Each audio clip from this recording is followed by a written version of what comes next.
I've always found this a really shocking kind of subject, that you can take someone who is ill, and I'm not talking about serious offenders, I'm talking about petty criminals who are not well, and put them in prison, because it just exacerbates everything that's going on with them, because they're not getting the right care. And when they're coming out, they're not being sent in the right direction to kind of look after themselves. They're just thrown back out in the streets. I know people talk about prison as a revolving door, but for a lot of mentally ill people, it really is a revolving door, because they've got nowhere to go. So it's just back into prison, get out, commit another offence. And one of the worst things is that they wait for medical orders to be handed down. But while people are waiting for medical orders to be handed down, they wait on remand in prison.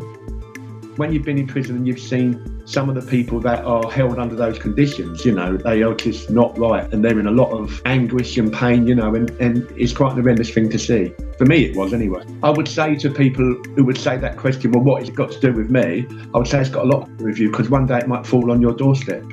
But also, I kind of see communities as caring people who get together to look after their own, and I think that if a lot of communities realise that the people who are going through this kind of treatment actually come from their communities, are part of them, come from families that they know, come from people that they know, then they might care a little bit more. Because what you've got to remember at the end of the day is we're not dealing with people who are criminally minded, we're dealing with people who have got a broken mind.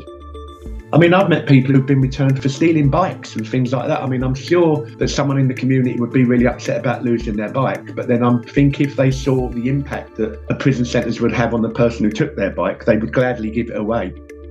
I can completely understand that every now and again there are horrendous things that happen with mentally ill people, because they haven't been looked after in the community. And if you've got mental illness and you're confined by yourself in the cell for a long number of hours a day, where is that going with your head?